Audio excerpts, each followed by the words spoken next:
ọmọ tuntun wọlé o, ayọ̀ abara tíntín, ìyá ọlọ́mọ mo bá ẹ yọ̀, òkú ewu. President wí mo bá ẹ yọ̀, òkú ewu. President wí mo bá ẹ yọ̀, òkú ewu. Ìyá ọlọ́mọ mo bá ẹ yọ̀, ìyá ọlọ́mọ mo bá ẹ yọ̀, President bá ẹ yọ̀, òkú ewu. President wí mo bá yín yọ̀, ẹ kú ewu. Ìyá ọlọ́mọ mo bá ẹ yọ̀, ìyá ọlọ́mọ mo bá yín yọ̀, President wí òkú ayọ̀, òkú ewu. Hello, ọmọ tí máa ṣe ni pé mo dà pé mo máa bẹ́ẹ̀ sọ̀rọ̀ later, mo ti wà lórí live chat, máa ju password website yẹn so wà lè download ẹ̀ wá gbé sí orí page. So màá ṣàlàyé fún ẹ mọ̀, mo wà ní ìta báyìí. So because àwọn orders mi mọ́bí tó ṣe orders ẹ̀ dé so that wà lè rí àwọn orders tó wọlé. Okay, bye. President wí mo bá ẹ yọ̀, òkú ewu. Ìyá ọlọ́mọ mo. Lọ fún Tinubu sabotua ni wọ́n máa fi ẹ́ ṣètùtù gbẹ̀yìn ni. Àwa ní àwa ń lọ, ìwọ sọ pé fẹ́ gba president 2023 ó wá lọ kó àwọn wèrè kọjọ́ kó sọ pé Yorùbá support the unity of Nigeria. Tinubu a máa fi ẹ́ ṣètùtù ni. Wo wáyé fẹ́ Abíọ́lá ṣètùtù lọ́ba fi ẹ́ ṣètùtù tó o bá jà lọ a máa fi ẹ́ rúbọ ni. Àwa mọ̀ ò lè ṣe kankan. You will be like Obasanjo president.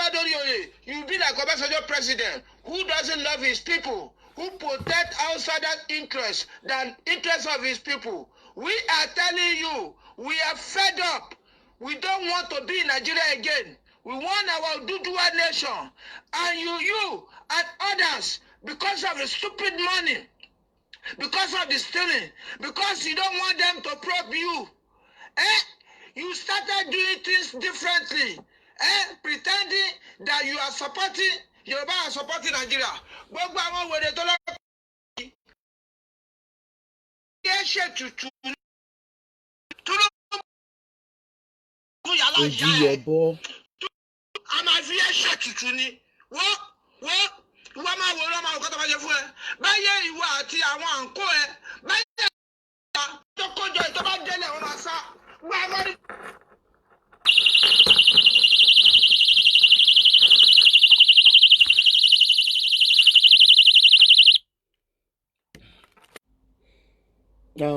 Hopefully ẹ má bínú aláàmù shed ló blow mo láti dìde kí n switch ẹ off. Ẹ̀yin ọmọ Yorùbá ẹ kú iṣẹ́ takuntakun.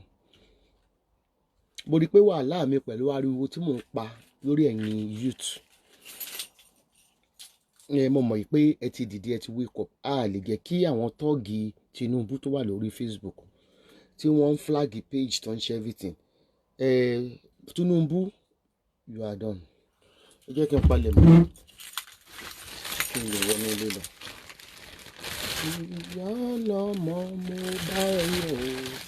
So torí náà Tinubu àwa Yorùbá ti yarí. You are nobody.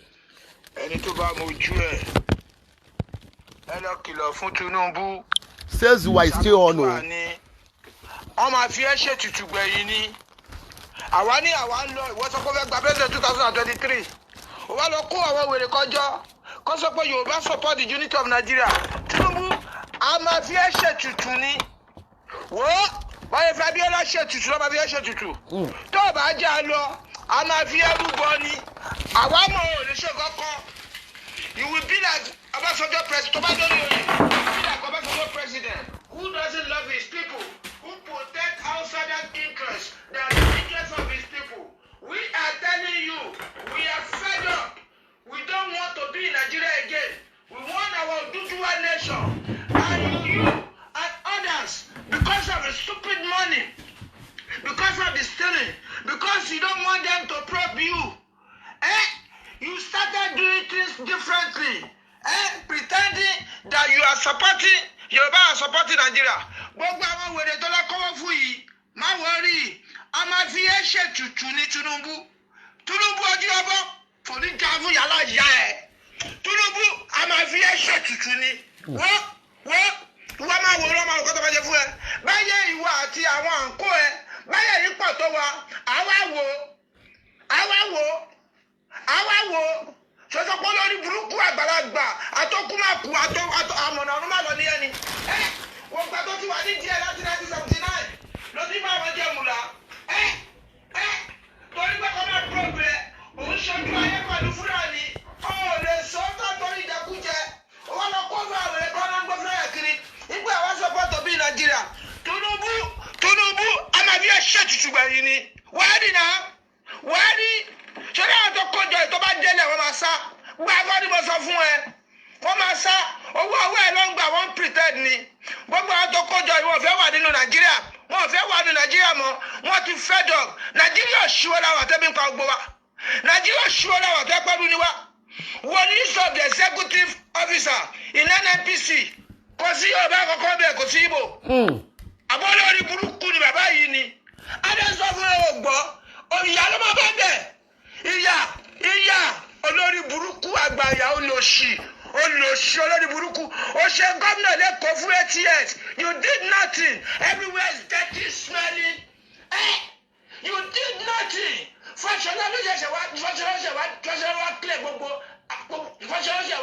rọ́bìṣì tó ṣe wá develop Èkó. Even when the Fáṣọlá is doing it, you don't fucking like it. You don't like it. Ó fi tí náà Fáṣọlá fọdún mẹ́jọ ni. Nígbà tí wọ́n tún sọ gbowó tó bá sọjọ́ jẹ́, ó tún sọ pé owó tiẹ̀ ni, owó state wọ́n sọ pé tiẹ̀ ni. Ìwọ nìkan ló ń gba gbogbo ṣe ó lè ní Tinubu, òun ló ń gba gbogbo taxes gbogbo Yorùbá state ó lè. Wo president ni. Àwọn òṣèlú. ẹ̀yin tẹ́ ń sẹ́ndì kìíní sílé mẹ́sẹ̀jì yìí máa jáde o. Another ọdún mẹ́rin àbí wọ́n ti fẹ́ ṣe kọ́ nìyẹn because tó bá débẹ̀ náà you will be the same president like Ọbásanjọ́. olórí burúkú Tinubu. Yorùbá president that doesn't love his people. You fucking idiot. You fucking cunt. You fucking stupid man. Ojú ọbọ̀ àbàtí ẹ̀ ṣe tutù gbà yín ni. Ìwọ jáde wá sáà ni wà tó ọba tó bẹ̀. Ìwọ jáde tí ọba bá láìkẹ́. ọmọ Yorùbá. Ìwọ jáde ní díjì tó bá ní jókòó fún ẹ. Ìwọ tó sàkiri abẹ́lé yìí. A ní à ń lọ. O sọ pé ọ̀rẹ́ jẹ president Nàìjíríà. Kò ní ta fún ọ. Tinubu gbà bẹ́ẹ̀. Wọ́n máa yẹ̀yẹ́ ẹ̀gbọ́n máa fi ẹ̀ṣẹ̀ lẹ́yà. Wọ́n máa fi ẹ̀ṣẹ̀ lẹ́yà. Òótọ́ láti pèsè àwọn Fúlàní kọ́ máa problem. Wọ́n máa problem ẹgbẹ̀rin Nàìjíríà. Yorùbá nìkan ló lè problem tó pamọ́ wa ló jẹ́. Nínú Nàìjíríà, as long as we see in Nigeria, wọ́n ní 2023 Ramadan, wọ́n máa problem. Àwọn òde nígbà kẹ́lẹ́ ṣọ̀rọ̀, a máa dá gbogbo ẹ̀rú. Gbàgbé wàá ní kò tó máa ṣe fún Gàmbàrí nílẹ̀ Yorùbá. Wàá ní kò tó máa ṣe fún àwọn Gàmbàrí nílẹ̀ Yorùbá. A máa dá gbogbo ẹ̀rú. Àṣẹlẹ́ṣọ̀ mọ́. Àfẹ́wọ̀ pẹ̀lú Nàìjà mọ́. À ń lọ. Let's talk about separation. Stop deceiving yourself. Stop deceiving yourself. You are so greedy. You are fucking greedy man. A ní à ń lọ. Oníkàwá jókòó sóko ẹrú. Because wọ́n nìkan ló ń gbádùn pẹ̀lú àwọn family ẹ̀. Ìwọ nìkan ló ń gbádùn pẹ̀lú àwọn family ẹ̀. Gbogbo àwọn tó fi sí post náà corrupted people ni wọ́n. Lẹ́yìn Fáṣọlá, Ambode ò gbà fún òtítọ́rí ẹ̀yọ́. Òtítọ́rí ẹ̀yà Ambode. Why? À ń lọ. Àwọn ò sí ní Nàìjíríà mọ́. Can't you get it? Can't you understand? Ṣé bàbá ní any problem ni? Ẹ̀ẹ́dẹ̀ bá sọ̀rọ̀. Àwọn ò sí nínú Nàìjíríà mọ́. À ń lọ.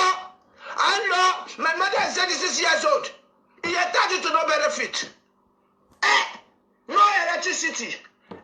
No health service. ó sáré káwá sí ìjókòó táwọn Fúlàní tó mú wa lẹ́rú tó ń lò wá bíi 6 class not even second class. We are fed up and tired. We need to go. The problem of Yorubas is Nigeria and Fulani. No go. And some saboteurs like you. Saboteur. Wọ́n lọ káwọn yọjọ́. Economy saboteur. Bàbá yìí, a máa fi ẹ̀ṣẹ̀ tutù bá ẹni sẹ́, wàá rí ẹgbẹ̀rún Samuel a máa mú ẹjọ́ kan. A máa mú ẹ o. Okay, up Omo Yoruba, up Oduduwa, we are getting there. We are getting there. We are saying no to the economy saboteur. Yeah. Tinubu, a máa fi ẹ̀ṣẹ̀ tutù ni. We are getting there. Gbogbo ọmọ Yorùbá tó bá sọ pé Odùduwà yìí ò ní bọ́ sí ẹ̀yìn ẹ̀ ò náà máa ti ṣe. Ẹ̀yin àgbà òṣì àgbà wèrè tẹ́ kún ilẹ̀ Yorùbá.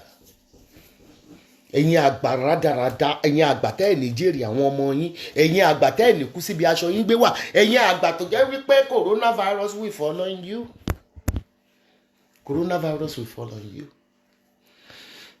We are saying enough is enough. Mo ṣe máa ń bèèrè lọ́wọ́ yín wípé ẹ̀yà mẹ́ta ló wà ní ilẹ̀ Yorùbá, Haúsá, Ìgbò, Yorùbá. Ẹ̀ṣẹ̀ wo ni Yorùbá ṣẹ̀ Fúlàní ló ṣẹ̀ Haúsá? Ẹ̀yin lẹ dẹ̀ ń benefit jù, ẹ̀yin Haúsá yìí. Ẹ̀yin lẹ ń benefit jù nílẹ̀ Yorùbá. Torí ilẹ̀ Yorùbá lẹ ti gbogbo gold tẹ́ ẹ̀ mine fáwọn China, gbogbo nǹkan wa tẹ́ ẹ̀ ń kó nílẹ̀ Yorùbá ẹ mọ̀ sí. Ẹ̀yin Fúlàní wọ́n ní ewé kan ò ń jábọ́ kọ́bọ̀ òkè má mọ̀ sí. Gbogbo bí wọ́n ṣe ń jí gbogbo nǹkan àlùmọ́ọ́nì natural resources nílẹ̀ Yorùbá ẹ mọ̀ everything with the illegal mining. Olórí burúkú ìwọ Tinubu ó lánú pàkà nígbà kan ó pàdé olówó ju ilẹ̀ Yorùbá lọ. Ìwọ nìkan ṣoṣo. Ṣé Àlìmọ́tù Sàdíà gan-an ṣé Àlìmọ́tù Sàdíà ni ìyálọ́jà Àbíbà tí o tó adopt ẹ gan mi rò pé ó fi ogún lẹ̀ fún ẹ. Iṣẹ́ ọwọ́ ẹ̀ kọ́ ni gbogbo nǹkan tó wà square nílé Èkó o ṣe títí tó gate tó yẹ kó belong fún federal government individually ló ń gbowó tó gate individually. Ayé ẹ ti wá bàjẹ́ tán báyìí. Jẹ́ kí n sọ fún ẹ Tinubu mo lówó jù ẹ lọ. Mo ní kíni Tinubu mo ní owó jù ẹ lọ torí pé mo ní ìfọ̀kànbalẹ̀. Mi ò pààyàn lẹ́kúnjayé. Ọ̀dájú olórí burúkú ni ẹ́ o náà ló ṣe fi àwọn ọba ìyí tó fẹ́ ṣe o fẹ́ máa dethrone gbogbo àwọn ọba kó o wá fi àwọn ọba olè àwọn ọba òfò àwọn ọba àdánù àwọn ọba aṣíèrè ò ń dádélé wọn lórí nítorí natural resources tó mọ̀ pé ó wà ní state wọn. Ẹ wá ń try láti elect ọba sí gbogbo state ní western state so that they will be APC king so that they will be able to liaise, communicate, bribe their citizen, bribe their community to enable you to win the presidential election. Ó wá mú Tinubu àwọn tọ́ọ̀gì tó ń bí iṣẹ́ ṣiṣẹ́ lórí Facebook they are over million tó ń san salary fún tó ń rán wọn from polar to polar, zone to zone. Ibi tó bá ti ń dárúkọ ẹ kọ́ lọ máa flag kọ́ lọ máa pa wọ́n kò ní dáa fún ẹ Tinubu. Àfi tẹ́ pé òkun aláàrú nǹkan ni òkú àti ìyàwó ẹ second time senator ìwọ gan 2 times governor. Nígbà tí Ambode wà ń bẹ́ẹ̀ gbogbo èèyàn ló sọ pé Ambode ṣiṣẹ́ takuntakun. Olórí burúkú ẹ̀tanú nítorí pé kí ni Ambode ó gba àwọn òṣìṣẹ́ pé kó máa tún ìlú Èkó ṣe. Ó ní kó gbé contract yẹn fún ẹ wọ́n gbé fún ẹ wọ́n wá rí i pé yọ̀bọ̀yọ̀kẹ́ o ò ṣiṣẹ́ yẹn dáadáa o lè ní ẹ o gbowó o ṣe ó dẹ̀ lọ gbé fáwọn international ó káwọn òyìnbó ó gbéṣẹ́ yẹn fún wọn the next thing ó fi kéèta ó fi yọ Tinubu ó fi yọ Ambode. Tinubu èmi ò tiẹ̀ rí sáìpọ̀ olówó lára ẹ̀ owó ọ̀hàn lára ẹ̀ o ajá mi ò lè dún ẹ you are so tacky ajá mi kò lè dún ẹ o hungry igbó drug ó ti da gbogbo ọpọlọ ẹrú ọmọ tí owó òfin yọ lọ́rẹ tí òfin yọ lára ẹ ni pé Yorùbá ń jìyà youth wa kò síṣẹ́ fún wọn. Ìwọ nìkan as alleged wọ́n ní ìwọ ni leader Yorùbá. Tá bá máa wò náà, let's be sincere with ourselves, ìwọ ni leader Yorùbá fún rẹ̀. Torí olówó kan láàrin òtòṣì mẹ́fà ni. Tí a fi pè ní leader Yorùbá ni pé ẹni tó bá fẹ́ yọ lẹ́ni ó yọ. Tó bá ní kọ́ freeze gbogbo owó tí Ọ̀tẹ́dọ́lá ní àsọmọ Yorùbá wàláì gbogbo wọn sábà sábẹ́ ni kó má bàa yí wọn jẹ́. Ta ló ṣoògùn fún ọ̀nà tó ní tí ìtọ́bẹ̀ ṣòro? Ta làwọn àjẹ́ tó ń tiẹ̀ lẹ́yìn? Màá ba gbogbo agbára ẹ̀gẹ́ mo dẹ̀ ti bàjẹ́ ní ọwọ́ lọ́wọ́ ó máa tẹ́ kiri ní Tinubu. Lótìtọ́ àwa tá wà nílùú òyìnbó, we got nothing to lose. Like myself, I don't have any family back in Nigeria. Àmọ́ mo ń sọ̀rọ̀ kan tí mi ò sọ tán ní àná. Èyí tí mo há dání set mi síbí, kí ló ṣe mí náà tí mi lè kọ́lé sórí 1 acre kí n gbé building ẹyọ kan ṣoṣo. Stop it. Building ẹyọ kan ṣoṣo kí mi náà kó 100 kí n gba driver. Ẹ wá mú gbogbo àwọn ọmọ wa ẹ lé wọn sókè òkun. Tinubu plane tó ní kí n ṣe méjì, kí ló dé tó lọ kó àwọn èèyàn jáde láti Dubai government fún wọn di on the 10. Kí ni ó jẹ́ bọ́ olówó ju ayé ẹ bá jẹ́ Tinubu orí mi tẹ̀sí wá lánàá ń tiẹ̀ wá gbàmọ̀. Cut! My lord, there is an allegation of libelling and defamation towards Tinubu. Esabod, what can you say to it? I'm guilty, my lord. Okay, what do you say? Sorry card. I will just give you a sorry card. Ìgbà tó nírèfé mi sì ti fín. Ìgbà tí onírèfé mi ti fín. Wọ́n ti gbé lórí YouTube ní tiẹ̀ bá bàgẹ́. And threatening gbogbo wa. Èmi rọ́kù. Tí n bá kú lẹ́nu, Ọlọ́run ló pa mí. Ẹ̀dá ènìyàn kọ́kọ́ ò lè rí mi pa. Gbogbo oṣó àwọn ọba olórí burúkú tó ń tiẹ̀ lẹ́yìn pẹ̀lú agbára òkùnkùn. Ó fẹ́ sọ̀rọ̀ ẹ̀dẹ́ Elédùmarè. Gbogbo tó yìí mú ṣagbára rẹ̀ ètò ti fi ẹ̀jẹ̀ èèyàn ṣe ni. Ọlọ́run tó ní déédéé torí ó ní gbogbo ọwọ́ òun báyìí nìkan lágbára wà. Òun ló ní agbára àti pa. Òun ló ní agbára àti jí. Òun ló ní agbára àti bàjẹ́. Bí òkun ṣe tóbi tó tí ọwọ́ èèyàn ò lè ká, ó máa pín níyà. Within a second ó pín níyà. Ta ni ìwọ Tinubu níwájú Elédùmarè? Gbogbo agbára tó ń lò láti fi bayé ọmọ Yorùbá jẹ́ pátá. Ogun ọ̀run tó nípa àti agbára pẹ̀lú àwọn màlíkà mi kó máa bẹ̀rẹ̀ sí ń bàjẹ́ kó di ẹlẹ́yà. Gbogbo bí tó wọ mọ́tò dé orin ìṣẹ̀dẹ̀ bẹ́ẹ̀. Òun ní ọmọ Yorùbá lára. Ìyà ń jẹ ọmọ Yorùbá. Gbogbo èèyàn béèrè nígbà yẹn pé vice president Yorùbá wà dà. Vice president Yorùbá wà dà. Olórí burúkú Tinubu jẹ́ nsọ kọ́kọ́ fún ẹ. Nígbà tí Buhari tó ṣàárẹ̀ tó ní cancer bí ojú ẹpọ̀n tó lọ treat rẹ̀ ní UK. Vice president Yorùbá wa yẹn bàbá Casco Agama. Ó fi hàn yìí pé tí yẹn bá pọ̀ ló darí wa ni ìyà ò ní jẹ wá nílẹ̀ Yorùbá. Ẹ wá ń fi gbogbo Yorùbá ṣe second class. Ẹ fi Yorùbá ṣe second class pé wọn ò lè jẹ president. Ní ìgbà tí Buhari wà ní London, kí ni bàbá Jacob ṣe? Ó lọ sáàrin ọjà Yorùbá nílùú Èkó. Ó ń lọ from one corner to the other. Láti bí wọ́n lè rí pé akílótọ́ ọjà yìí fi wọ́n báyìí. Ẹ ṣe tàbáyìí. Ó tún kò mẹ́ lọ sí airport. Ó lọ wo tọ́lẹ́ẹ̀tì wọn. Ó rí pé wọ́n clean ẹ̀. Olórí burúkú Buhari tó yẹ kó lo 90 days kó lè recuperate ní London. Ó rí pé kí lórúkọ bàbá kóńkó lóyìn náà bàbá orí kan bọ́dì torí ẹ̀ ju kìíní lọ báyìí. Ṣé mọ̀ pé wọ́n jẹ́ kí ògo ọmọ Yorùbá ó yọ? Tó bá bí yín lérè pé ta ni vice president Èkìtì obìnrin ni kò sẹ́ni tó mọ̀. Kò sẹ́ni tó mọ̀.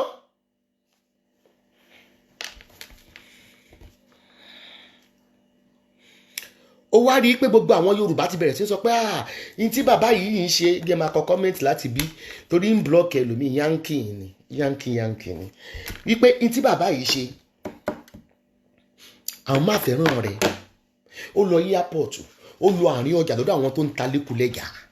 Ó fẹ́ wo ó fẹ́ tà láti wípé bí there is a forgotten alternative fún white price ọjà fi léwó gbà tó wá yẹ kó o lo 90 days bí Buhari sọ para òun ti yá kọ́ndíṣà Ọ̀ṣínbàjò bó ṣe ní pé kọ́ndíṣà àjò òun because gbogbo orí pé wọ́n ti ń akóléèdì ẹ̀ lórí social media wípé Ọ̀ṣínbàjò ó lọ sáàrin ọjà ó lọ báyìí onípọ̀nmọ̀ ìjọ wo ni president òpònú yín alárùn bàbá òfò bàbá ẹlẹ́kẹ̀ẹ́ papò òun àtàrí Adésínà olórí burúkú PA ìyẹn kàn dàgbà sórí ni gbogbo tí ìyẹn ń jẹ orí ní ń jẹ sí Fẹ́mi Adésínà orí ìrì ò tóyún tẹ́lẹ̀ bẹ̀bọ́n ní bí bó bá yọ lára èèyàn bèbè yẹn bá ti ń dàgbà bórí rẹ̀ bá ti ẹ̀ tóbi tó dórí kan bọ́dí tó bá ti ń dàgbà orí máa ń rá ni ìmọ̀ ń rá ni tiẹ̀ ń tóbi sí ni o ti ní túmọ̀ nínú bírèèni Fẹ́mi Adésínà kò ní dá fún yàrá yà yín gbogbo nulẹ̀ mi kámẹ́rà àlámù lùkún bí ẹ̀dí pé lẹ́ẹ̀kan yẹn mo tẹ nǹkan kan níbẹ̀ yẹn ọwọ́ mi ṣe ṣìṣì nǹkan kan àlámù stọ̀ mi ló dún lẹ́ẹ̀kan yẹn tí mo fi sáré lọ pa torí pé mo pẹ́ tó bá máa jẹun gbọngbẹ́ ní Nàìjíríà ó gbọ́dọ̀ tilẹ̀kùn gbẹngbẹ̀ng ẹ ti fọ́ mi nílé rí ẹ ti fọ́ mi ní mọ́tò rí wọ́n ti gún mi ní ọ̀bẹ ní daylight ní Island rí wọ́n ti àtáàkì mi ní kóòtù ta ni yín ẹ̀yin olórí burúkú talẹ̀ ẹ rò pé ẹ lè dáyàgé mi ebi òun gba bribe kò ní dáa fún ẹ Tinubu kò ní dáa fún owó ẹ mo máa ń sọ kọ́kọ́ fún ẹ̀yin ọmọ Yorùbá tí ẹ bá mọ̀ kọ́kọ́ tó ń pè ní àbẹ̀tẹ́lẹ̀ pé wọ́n ń bribe èèyàn o pé kíní yìí àbẹ̀tẹ́lẹ̀ ẹ̀mọ̀ túmọ̀ ẹ̀ ni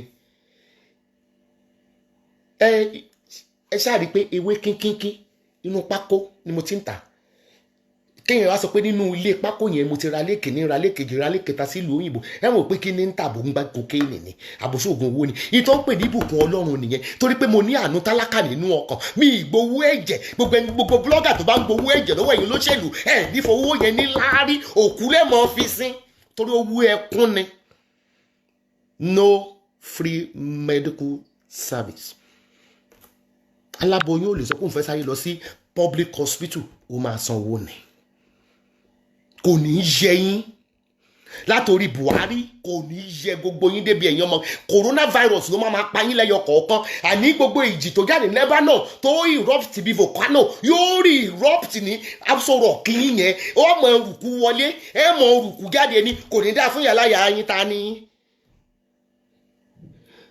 ìdébí ò kì í fi gba bíráìbù lọ́wọ́ olóṣèlú gba bíráìbù lọ́wọ́ olóṣèlú rí olóṣèlú ẹ má ti jù ẹ gbé dọ́kẹ́tì bóyá ẹ fi rán yàn ní ẹ sọ fún mi bóyá ẹ fún mi lówó rí I always reject it tó máa fi lọ̀ mí kó tẹ̀ ní wọ́n fẹ́ kí n má bu ẹ I always tóró lórí burúkú olùsì kẹ́ni má ní ẹ̀dá nìyí ọ̀dájú nìyí nígbà tí aláboyún bá lóyún ọmọ fún oṣù mẹ́sàn-án tá a gbé oyún fún oṣù mẹ́sàn-án láti máa ṣe pé tọmọ ìbá ti bá bí o mo fẹ́ kọ́mọ yẹn do lórí ìlú o mo fẹ́ kọ́mọ mi ó ṣoríire o mo fẹ́ kọ́mọ mi ó kàwé o ọmọ ń wí bẹ́ẹ̀ ó kàwé ìyá rẹ̀ jìyà ó ṣàárù ó rán wọn lọ sí ẹ̀mọ̀ ìpè yunifásitì gan òǹṣọ́fẹ̀ tó máa tún wá jáde tán wọ́n wá di ẹni tó lọ ń ṣọmọ ọ̀dọ̀ ní Dubai wọ́n ti ẹni tó lọ ń ṣọmọ ọ̀dọ̀ ní Libya bí mo ṣe ń sọ lẹ́ni tí n bá gbowó olóṣèlú ìrí àbí tí mo gba bribe lọ́wọ́ ẹni tí mo bá wí lórí Facebook alẹ́ ẹ̀ lówó tẹ̀lé fún mi ẹ̀ ń ṣí ere ni. Whether you are a politician you are not a politician ẹ ní owó ètò ìsọ pé ẹ sábàdàn fẹ́ gbowó ló ṣe ń bú wọn yẹn o ẹ̀yin àwọn yẹn ló tó pé ọ̀lẹ làwọn yẹn Olúwa sọ ìgbẹ́ tèmi dowó ni ó sọ mí di mílíọ̀nìyà nílùú òyìnbó ni bó dẹ̀ ń ṣiṣẹ́ takuntakun tó pé kí n mọ́ bá jìyà bó ṣe ń yá má jìyà lọ́fà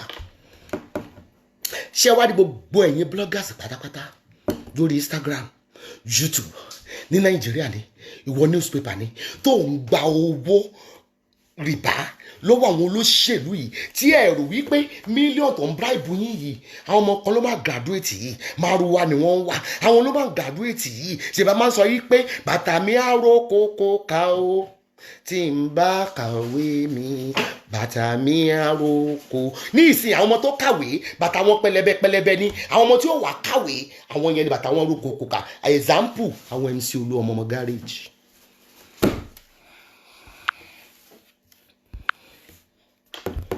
ṣé kí n máa wí ni àbí kí n gbóhùn sókè o bẹ́ẹ̀ bá fẹ́ kí n dákẹ́ I don't fucking respect any one of you, whether you are watching me, whether you are haters. You cannot send haters in. That was before, when I didn't know that you are the one sending them out to be shouting, Olori Buruku Esabodu, Oloshi Esabodu. That was before that I'll be answering you. You are not relevant. Where you can see that Esabod is famous all over the world, just Google Esabod. God, go to YouTube, see how people carry my job.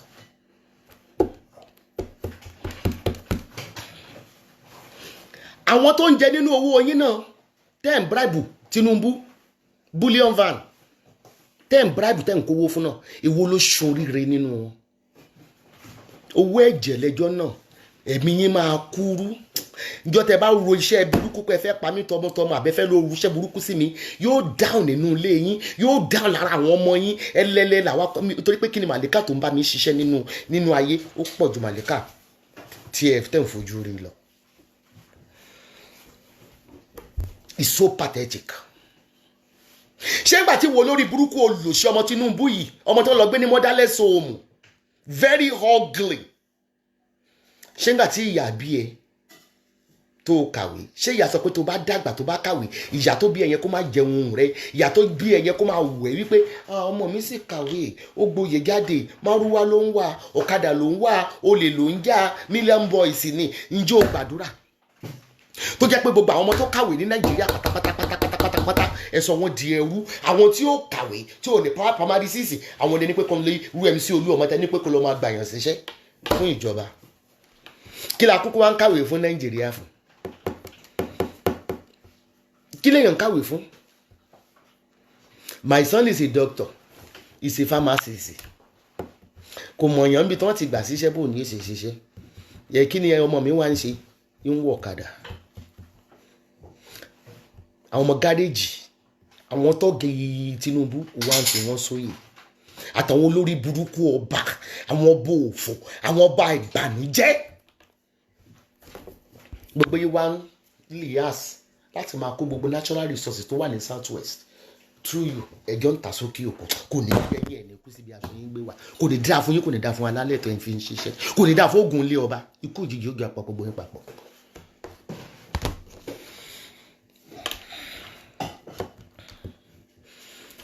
Gbogbo báíbírì ìjọ tí olóṣèlú kan ti gba ìjọba nígbà tí Jonathan wà ń bẹ gbogbo èèyàn ló mọ̀ bí fọ́yọ̀ ṣe òun àti bọ̀bọ̀ Ọ̀ṣun state yẹn mo ṣe fi jẹ́ẹ̀tì gbé raw cash dollars naira nígbà election tí voice note wọ́n rig tó jáde ìbẹ́yìn APC ní pé tẹ bá débẹ̀ ẹ̀ prosecute wọ́n mọ̀ rìn ìfàlàlà bọ̀tọ̀ olóṣì yín tẹ bá rẹ̀ tó gbé adìyẹ ǹjẹ́ abẹ́ tí ẹ̀ ya wèrè ni tẹ bá rẹ̀ tó lọ jí fóònù ẹ̀ ṣàmọ́ mẹ́wọ̀n ẹ̀ mọ́ ẹ̀rẹ̀ ẹmọ tó mú kí tálákà ó jalè ebi ni ǹjẹ́ láàánú bí ebi ni ṣé ọmọ yín lè pickpocket ṣé ọmọ yín lè pickpocket nínú gáréèjì ṣé ọmọ yín lè já fóònù gbà lọ́wọ́ èèyàn ọmọ yín ò lè já fóònù gbà lọ́wọ́ èèyàn ebi ń pọ ọmọ tálákà ló ṣe ń já fóònù gbà bí akókò ó ti dágbére fún yàwó lé kò sí tó fẹ́ jẹ lálẹ́ ẹ wá sọ gbogbo àwọn fíṣọ ọ̀la ẹ sọ wọ́n di rádaràdá rédèrèdè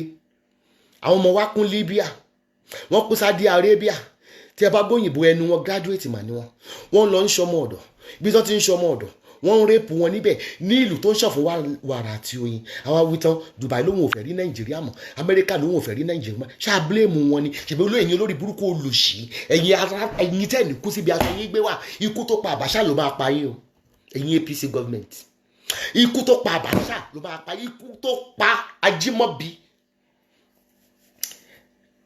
ẹ̀kọ́ la Jímọ̀bí jẹ́ fún yín ẹ máa dúró owó tàbí Jímọ̀bí kò jẹ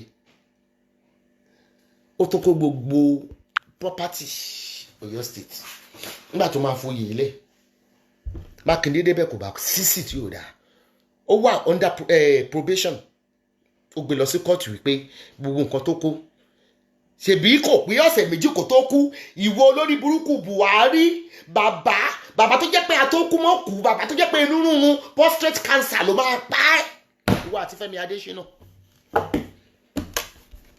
ta ló ń bẹ̀rù yín ebi ò ń gba bribe bí máa ń gba bribe yìí nílé bu yín ẹ̀rí ọkàn ò ní gẹ́ ń bú yín ìtì mo máa wò pé tí mi ò fi ń gba bribe lọ́wọ́ yín pé ó lè jẹ́ pé jọ́ ti máa gba bribe lọ́wọ́ olóṣèlú ìjọ yẹn ọrọ̀ ajé mi yóò bàjẹ́ nítorí pé kí ni owó ẹ̀jẹ̀ ni owó ẹkún ni ṣé aláboyún tí ò jẹ́ látàárọ̀ tó fẹsẹ̀ kọ́ tó kú ọ̀pọ̀lọpọ̀ tó ń kú sẹ́gbẹ̀ẹ́ títì ẹ wo ọmọ tó sisi kan tó ya wèrè lẹ́nu ọjọ́ mẹ́ta tí fídíò ẹ̀ wá viral tó ń lẹ́dì mọ́lẹ̀ nígbà tẹ́ máa wí ẹni bójú ti lé ọkùnrin bọ̀ ni ẹ wò bẹ́ẹ̀ ṣe ń ronú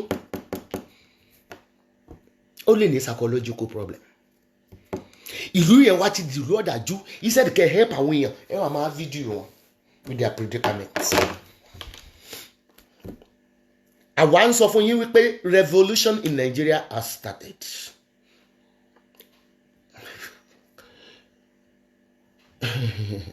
olórí burúkú gbà ní ẹ̀yin ọmọ Yorùbá ẹ jọ mí lójú mo ti ń pariwo mo ti ń sunkún látijọ́ yìí pé èmi nìkan mò ń dájì ìyá rẹ̀ lókè òkun torí pé àwa tá a wà lókè òkun la lè sọ̀rọ̀ through social media ibi tí fóònù mi gbóná dé ní ìsìn gan máa fi nǹkan kan hàn yín bó o fi private number pè mí ó máa declare number ó máa unveil ẹ̀ máa nǹkan pè mí ní ìrọ̀lẹ́ for example ó lo private number mo gbé ó ń sọ kátikàti torí mi ò mọ ìwòlàbọ̀ mọ́ lo private number ó ní ẹjẹ́ ìfihàn yìí mo náwó sórí gadget kìíní ni ẹ̀rí no caller ID ìfẹ́ káwọn nọ́mbà yòókù wọn no caller ID mo kàn ju kíní tí mo rà sórí ẹ̀ ó gbé orúkọ ẹ̀ jáde ó gbé àdírẹ́sì ẹ̀ jáde ní United Kingdom.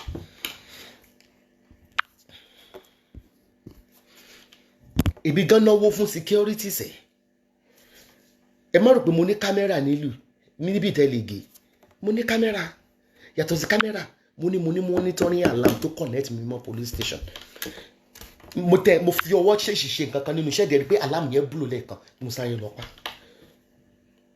including my car. kò wá sẹ́ni tó lè sọ̀rọ̀ mọ́ Nàìjíríà kí ni àwọn tó protest yẹn kí ni wọ́n ṣe tẹ́ fi kó wọn náà torí àárí kọ́ńtà jẹ̀ sílẹ̀ ẹ̀rù inú ọkàn wọn mọ̀ ni wípé ìjọba ìmọ̀ gbà wá àlé ìwé ọ̀fẹ́ àwọn ọmọ wo ò lè lọ hospital ọ̀fẹ́ kò mọ̀ sí fún wa ṣé tálákà ò rí ilé ayé wá ní palliative food mà fáwọn akọ̀gbé pé wọ́n gbé gbẹ̀mùgbẹ̀mù fún yín ni kí ilẹ̀ arrest wọn fún ẹ̀yọ́ olórí burúkú ọlọ́pàá ẹ̀yà àmì ikú òjijì ó pa gbogbo yín pátá ọlọ́run ó sì pa yín wọn ní dá fún yàrá yàrá yín. I live at number 80 Eastern Green, Lake Sleep Canticleer. I'm expecting your letter. Kò ní dá fún yàrá yàrá yín sẹ́ ẹ rò pé àwọn aráàlú òyìnbó gba tiyín ni èyí tí mo lọ lásìkò yẹrí kan àjọ ni mi sì yẹ o ti ẹ̀ stress mi wọ́n kàn ní ṣe sọ́rí ní kan kó ṣì lọ nígbà mo ní pé adájọ́ ẹ wo fídíò nítorí ṣe fún poor man sísè nìyí ilé ẹjọ́ ìlú òyìnbó ló dùn jù Nàìjíríà ẹ̀ ti pa mí wọ́n ti wá mi tì ilé ẹjọ́ ìlú òyìnbó ó gbé mi wá as a professional blogger with my trademark ó ní gbàdú sọ́rí lọ má dárúkọ ẹni yẹn oṣù mẹ́fà ni ẹ̀yìn oṣù mẹ́fà yóò jẹ́ gbà ẹ lọ ka ìwé tán sẹ́ńdì ẹ̀yìn oṣù mẹ́fà ni má dárúkọ ẹ̀fọ́ oṣù mẹ́fà wọ́n sì máa ní kí má dárúkọ ẹ̀ títí ayérayé ẹ̀yìn aṣòṣìmọ̀mọ́ àtọ́bá o àtìjòyè o àtolóṣèlú ìka ògbé kan nínú gbogbo yín láyé àtijọ́ ṣèbí ìyàwó ọba ń gbé nínú ààfin ni kí ni ìyàwó ọba ń ṣe lórí Instagram tó ń jó kí ni wọ́n wá ẹwà ni wọ́n ń dó ìyàwó ọba ṣọba náà òdò ìyàwó ni a ní gbogbo yín ẹ̀fọ́dàgbẹ́ kó sì lọ ọba wèrè wo ni ẹ bá sórí àpò ara yín mélòó ni ọba ẹ̀yin wèrè ọba wo àmọ́ gbọ́ ẹ sábọ́dù wọn ṣé kò ní pé àwọn ará Saudi wọ́n ń respect ọba wọ́n respect ti UK ẹ mọ̀ jọra yín lójú ìlú ní Nàìjíríà ni gbàtẹ́yìn náà wọ́n wẹ̀ ní Saudi ọmọ 14 years ó ní sport car nílẹ̀ Saudi bí tọ́ba ẹsẹ̀ ọba wọn dà olùsíyín nípa olè jíjà ẹ̀yin olóṣèlú àtẹ̀yìn ọba nípa olè jíjà ní stéètì kan ọba bíi 1000 ló máa wà ń bẹ̀ kí ló dé kí wàá ní iṣẹ́ tẹ̀yìn gbogbo ẹ̀yin ọba yẹn ń ṣe ọba ìsàlẹ̀bodè ọba mọ̀lété ọba gẹ́gẹ́ ọba ọlọ́pàá ọba Mushin ọba Sùúrùlérè ọba Àkòròdú kí ni ìtumọ̀ yẹn kò ní dá fún yẹn kan gbowó lọ́wọ́ local government ẹ̀ ń ṣe èrè ni ẹ wo ojú mi nìyí o mi ò gbéná ràn yàrá yàrá yín mo kórìíra yín bóyá gílì mo lè dọ̀bálẹ̀ fọba tí n bá pàdé ẹ̀ mọ̀ gan yín nàwọ́ sọba yín bọ̀ lọ́wọ́ nítorí pé olóṣèlú gan nàwọ́ fún yín ta ni yín rádaràdà ẹ̀. kí láǹfààní ọba tó pọ̀ ju èrò gan lọ ní south west ọba àkòròdú ọba yaba ọba mushin ọba àjà ọba kìíní kan ṣé community wo lẹ fi tún ṣe ẹjọ community wo lẹ fi ẹ tún fi ń gbalẹ̀ lọ́wọ́ àwọn èèyàn ni mélòó nínú yín ló ń dé adé ìbílẹ̀ ẹ̀yin ọba oní stone lórí ẹ̀yin ọba oníná bísíkò bẹ́ẹ̀ bá dádé báyìí ọmọ ṣe ní ẹ fẹ́ fọ́ wa lójú ni àwọn ọba tó ń jókòó sórí Facebook tó ń nẹ́tíwọ́ọ̀kì àwọn ọba tó ti ní depression ti bá yín depression ti bá yín ni àfin mi ní ìsìn mo ní olóyè ọ̀tún mo ní tòsí ìyálóde àjọ ń jíròrò ṣé ò ti ní rẹ́mi kan tó máa lọ lé lálẹ́ ní ìwẹ̀ kí n sùn orí Facebook lẹ́ máa wà kílẹ̀ wá àwọn wo lẹ́ ń jọba fún lórí Facebook náà kò ní yẹ̀ aláya gbogbo yín lápapọ̀ ó ti bẹ́ẹ̀ bá òfò lọ́bọ̀ ó ṣe àwọn àjẹ́ tó máa yín ṣiṣẹ́ gan kò ní dá fún yàrá wọn ikú òjijì ó pa wọn dáná góyàn fi yín tó ní tó mo ní Mósè lè ní pẹ̀lú ọ̀pá aró ni ẹni tí ó bá mú mi àfi tó bá lè rí atẹ́gùn mu. ẹgbọ́n náà òkè ká ní pé bí ọba tẹ̀ ṣe pọ̀ nílẹ̀ Yorùbá ṣó yẹ kí ọjọ́ ilẹ̀ Yorùbá lọ́wọ́ Haúsá ẹ̀yin òpònú ẹ̀yin ọbọ̀ òfò àní mo ti máa mọ́ bá tiẹ̀ rí tẹ́mi bá ń ṣe bá de pé káàdéèsí HRM happy birthday máa wò pé gbọ́ orúkọ ọ majority orúkọ ọba kò sẹ́ni tó mọ̀ mọ́ àmọ́mọ́ bíi tàtijọ́ láyé àtijọ́ tó wá ní ká kàmpá marísì Olúbàdàn ọ̀fọ̀ Ìbàdàn lágbájá Ológun ọ̀fọ̀ Ògùn lágbájá ní ìsinyìí ní Ìbàdàn gan ọba tó wà ń bẹ̀ wọ́n pọ̀ èyí tó wà ní Iléṣà pọ̀ kí ló dé kí orí burúkú lè ń bá kà. ẹ wá ń lo opportunity yìí ké olóṣèlú ní kẹ wọ́n sọ̀rọ̀ olóṣèlú wo ní kẹ máa sọ̀rọ̀ abẹ́ yáwó èrè abẹ́ ṣí èrè ó ní kẹ mọ́ sọ̀rọ̀ só bẹ́ẹ̀ ṣe pọ̀ tó yẹn ní south west ọba tó wà south west wọ́n lé ní 1 million àní wọ́n ju citizen gan lọ wọ́n ju ọmọ Yorùbá lọ ní Iléṣà yẹn lásán ọba pọ̀nbẹ nífẹ̀ẹ́ ọba pọ̀nbẹ ní Gbọ̀ngàn ọ̀pá kí ló dé orí burúkú lẹ̀ ń bá ká ọba kálẹ̀ ń balẹ̀ lórí àwọn ọba catwalk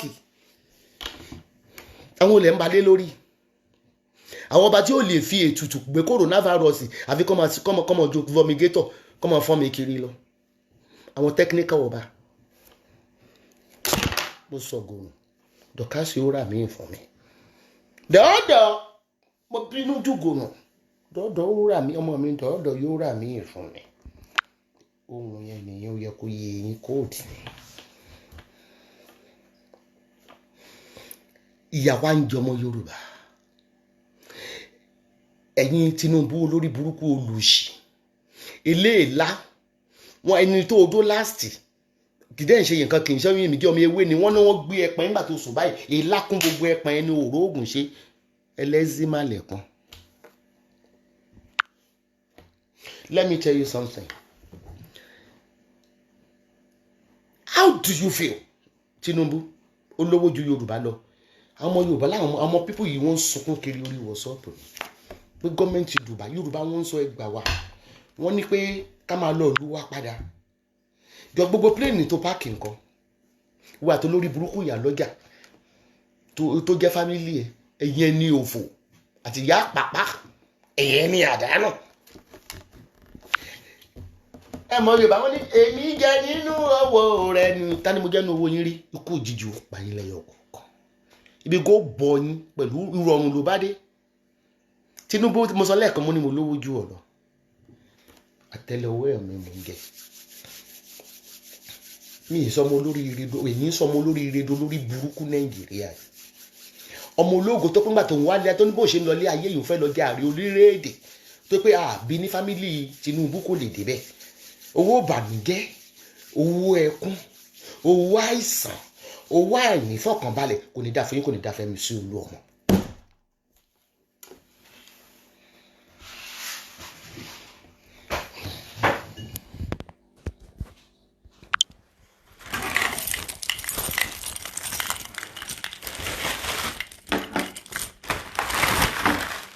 ẹni tí wọ́n fún gbogbo yín tó ní tẹ̀síọ́bẹ̀ tó lù kò ní yẹ yín kò ní yẹ àlàyé rẹ̀ ta ni ìyẹn àwọn tó wà Nàìjíríà tó ń wọ́ṣípù yín nìyẹn àwọn tó ń worship owó lẹ màmá dún, àwọn wo ló ń worship yín ganan?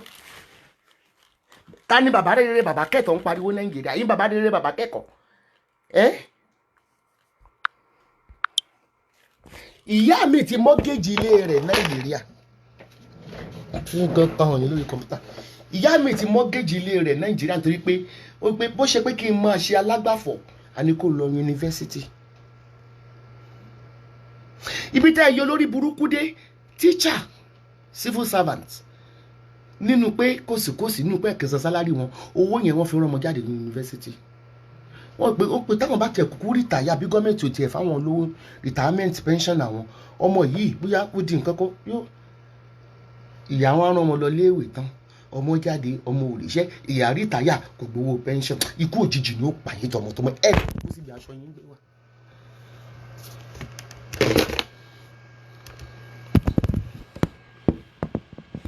Èmi ò ń worship owó. Ta ló ń worship yín tó bá ti rí bàbá rere bàbá kẹ́ wo ni? Ayé yín ti kẹ̀, ayé yín ti ta. Ẹ̀yin ọmọ Yorùbá, protest yẹn you must not stop. Tí bloodshed bá wà, a máa pariwo tí United Nations ló fi gbọ́ ni. Every country wọ́n ti ń ṣe protection everywhere wọ́n ti máa ń protest. Ṣé ẹ rí àwọn tó protest wọ́n gbé odó dání ni? Ṣó gbé àké dání ni? Ṣó gbé ìbọn dání ni? Ẹ̀yin olórí burúkú ẹ̀rọ ìpè February bí wọ́n bẹ́ẹ̀ ṣe tàmọ̀tẹ́kùn, àwọn olóṣì àmọ̀tẹ́kùn, àwọn ẹni òfò àmọ̀tẹ́kùn àtàwọn gómìnà tó dálẹ̀, àwọn olórí burúkú ẹgbẹ́ owó tán lórí àmọ̀tẹ́kùn àmọ̀tẹ́kùn mọ̀. Kò àmọ̀tẹ́kùn dà ní ìsìn táwọn ọmọ Yorùbá ń protest. Ẹ̀yin oníjà aláọdẹ dà, ẹ̀yin tẹ́ ń kọrin ikú òjijì ó pa gbogbo yín àtàwọn ọdẹ àtàwọn olóògùn yín.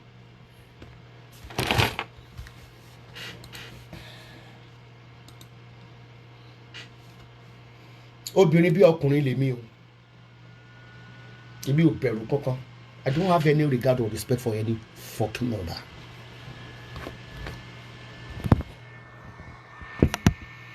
Bọ́mọ Yorùbá ó kẹta tí ẹ gbọ́ pé ẹ ní pé ẹ láìkí ìṣòwò rẹ ẹ ti agásí ìṣòwò rẹ dúró jayé tó kó tó dùn fẹ́ kọ̀tẹ́ẹ̀sì kọ́.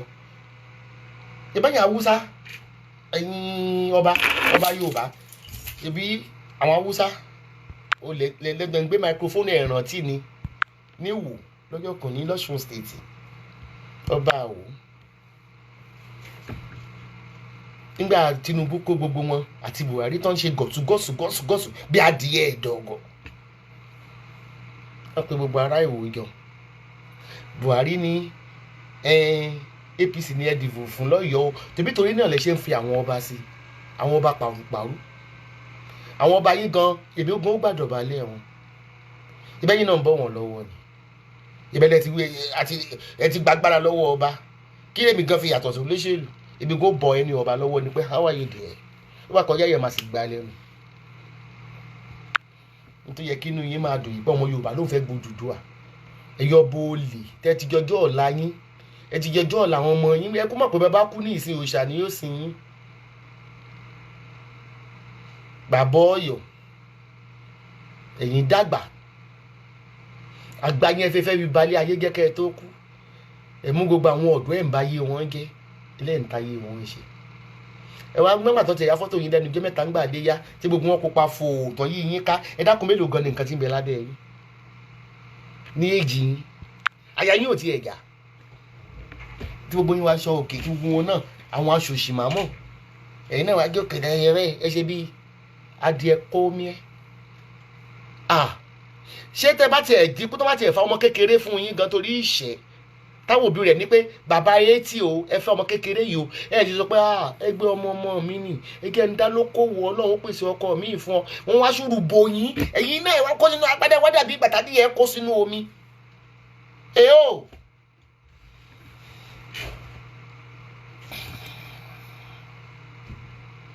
I got nothing to lose tẹ́ bá wá sí kóòtù kú jìjì ní ó pa yín. Who dey fear you? Who dey fear you? Ẹ mọ̀ ẹ lè rí mi nà mọ́. Ebi kan ní security guard gẹ̀dì nínú ọkọ̀. Ẹ lè rí mi nà mọ́. Ṣòwòrè ò dá Ṣòwòrè rẹ̀ dúró tó yè. Ṣé dúró tó yè ni? Ṣèbó náà dìbò fún presidency ìbọn ọmọ Yorùbá ni. Ṣèbá Hausa lẹ lọ ń jẹun ẹ̀yin ò lè. Àgbà lọ́wọ́ Mary ẹ̀yin ọba jòǹtólò.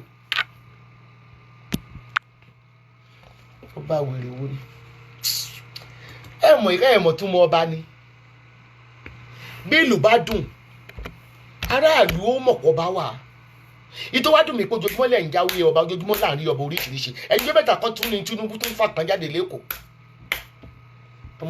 àwọn ọba money trafficker ká kúrò fún yín ọlọ́kùnrin ṣe mí ẹgbẹ́ náà tó jẹ́ tí wọ́n ń lò bóyá pé sábọ̀dù tiẹ̀ ń gba bribe ṣé mo ṣe approach ni bó lè ṣe fẹ́ fi lọ̀ mí ganan mo lẹ́ni tí ó rajà lọ́wọ́ mi gan aya rẹ̀ mọ́ ń jà àti pè mí ẹ̀bọ́n náà bó lẹ́tẹ̀ ṣe pè mí ná àwọn èèyàn bẹ́ẹ̀ rù mí gan bó lè yẹ mọ́mí Tinubu ní kò ní máa rí ìkọ́dẹ máa pí ẹ aṣẹ sí rí ìkọ́dẹ.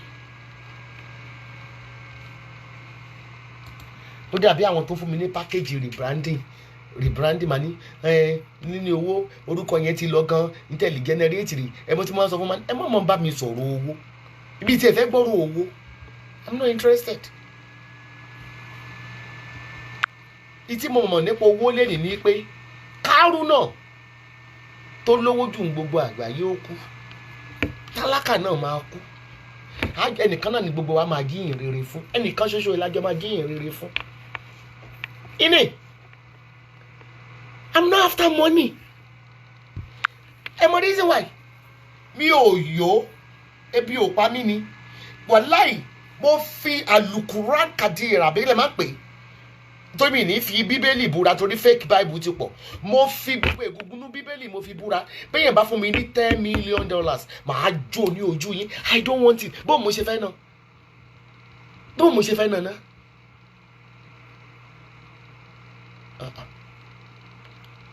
kò sì sí ọmọ mi kankan tó gírídì tí ó gbà bó mo ṣe fẹ́ náà ibo mo fẹ́ gbé sí náà ṣé mo fẹ́ gùn ju mọ́tò ẹyọ kan lọ ni ṣé mo fẹ́ sùn lórí bẹ́ẹ̀dì kan ju ẹyọ kan lọ ni ká kúlù fún yín.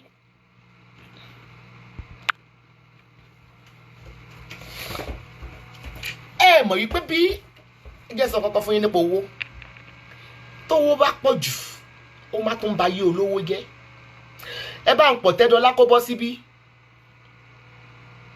Ọ̀tẹ́dọ́lá ò ní bébí fèsì àkúmọ̀ bẹ́yà dé àgbọn ló fi ń pajú gbogbo ẹ̀kẹ́ rẹ̀ mọ́ máa dán ní gbogbo ìgbà bàbá dígé kọ́pì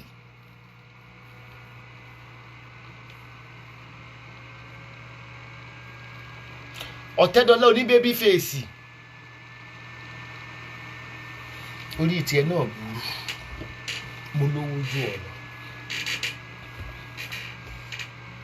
mo lówó ju ọ̀nà Jésù olùwó tú ọba ìlú bí tó ń gbé nígbà tí ó kú tó jíǹde a sì ń bọ̀wọ̀ fún àwọn tó wó lówó nígbà àwọn Júù tó lówó nígbà tí Jésù wà lé ayé ìgbà àmọ́bi tán ìgbà wọn jíǹde ìgbà rántí wọn mọ́ orí mo ní mo lówó jù yín lọ àwọn tó ń gbọ́ mi gan lówó jù mí lọ wọ́n lówó ju ẹ̀yin gan lọ Ọ̀tẹ́dọ́lá owó ìjọba gbogbo yín ná kọ́ńtrátì tó ń gbé fún yín Alákìjì olówó Dangote lówó wọ́n fi yín ṣe fọ́ǹtì ni wọ́n fi yín kówó Nàìjíríà jáde káyé yín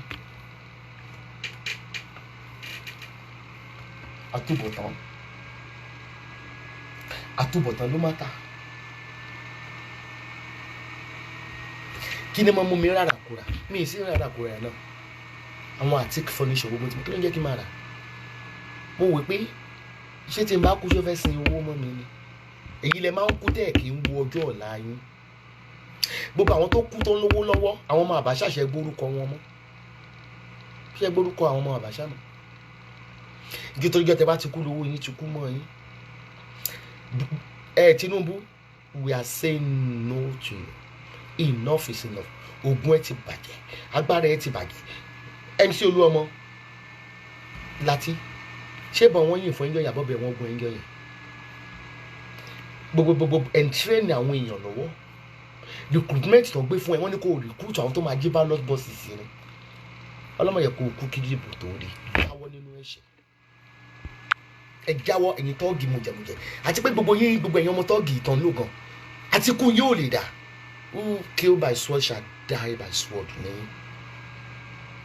ìrántí ikú ṣúgà jọ tó ti ń ṣe tọ́ọ̀gì fún amósùn tó ń pààyàn wọ́n pa last gbogbo yín kúnlẹ̀ pólì wọ́n máa èèyàn ló máa pa yín last àfi tẹ́ ẹ̀ bá lẹ́gí èèyàn lọ́wọ́ ẹ máa jí ballot boxes ẹ máa jí.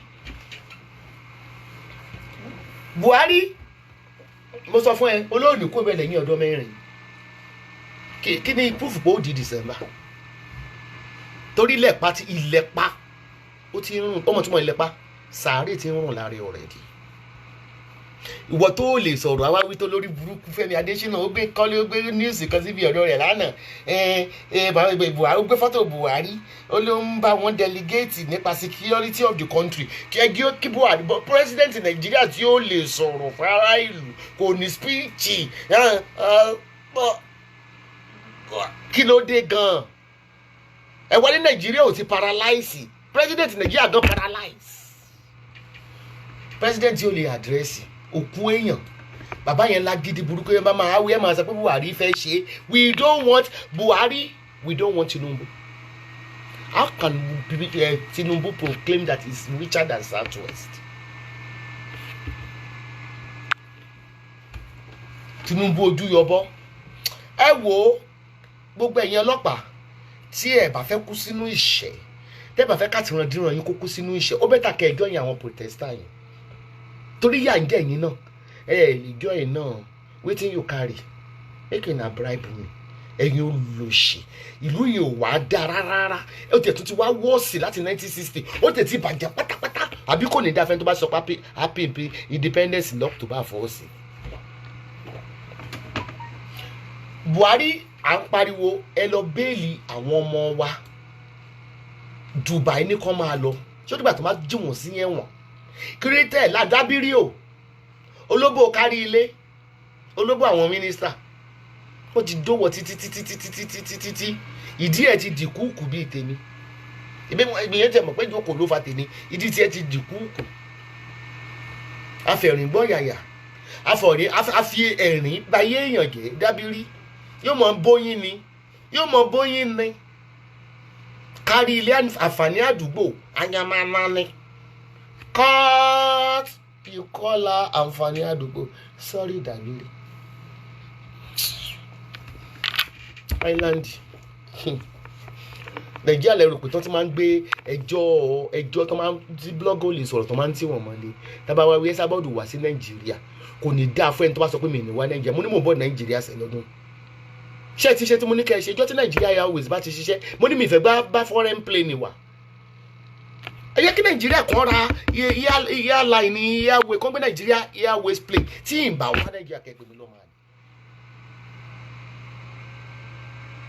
mo ní phobia fún foreign airline mi máa láti wọ British Airways kí n wúro lọ sí America but ní ìlú mi mo fẹ́ wọ Nigeria Airways kan rí green and white tí ẹ bá rí mi Nàìjíríà èyí ni ẹ̀ ń dá mi dúró mi sọ pé mi ì ní wá lọ́la aláfẹ́ rí Nigeria Airways ẹ̀yin olùṣí olè gbogbo yín wá bẹ̀rẹ̀ sí ra private plane ẹ̀ ra private plane àwọn ọmọ wa wá ń sunkún àwọn fẹ́ wálé àwọn tó wà ní Brazil ń sunkún wọ́n ní wọ́n fẹ́ wálé ẹ̀ ń ta tíkẹ́ẹ̀tì one way fún wọn ní 600,000 naira èèó kí lè tẹ̀ fi ṣàánú fún wọn lásìkò kòrónà yìí kòrónà ó pa yín tọmọtọmọ Buhari Tinubu ní agbára Èdùmàrè yóò kó sínú ohun mú yín by fire by force kò ní dáa fún wọn tó ń lo sádẹ̀mù ti kàn wọ ẹ̀yìn ajá Buhari kọ́ yẹn bó tiẹ̀ tún lo sádẹ̀mù ti kàn yẹn kòrónà fọlọ́ YouTube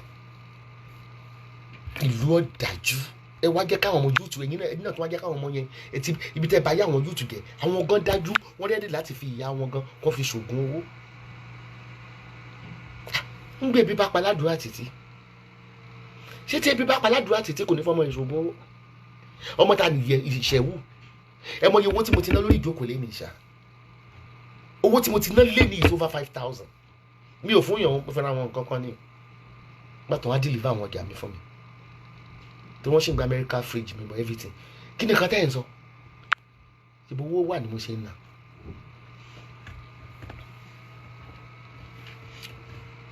àìtí kúrò lórí oyè yín gan ẹ tó ti ń plánù ẹ tó ti bẹ̀rẹ̀ sí ń ṣe meeting ẹ wá ń sá kiri di PDP sáré wọnú dínà màláyé ikú òjijì ni ó pàwọ̀ náà olùsì ni ọ́. You came on social media as a woman rights activist kó tó pé wọ́n fowó díẹ̀ lẹ́nu tó fún ẹ lóyè nínú politics. Gbogbo nǹkan tó wà squire yẹn ṣé olówó lọ́wọ́ ni àbí àrí fọ́tò ẹni ò ní nǹkan kan, owó wa ni. Ó tún wá máa fi oppress ọmọ jíjó wèrè, olórí burúkú, dino malaye, woman beater, violent man, no wife, olè. Káàkú yóò bàyà yín.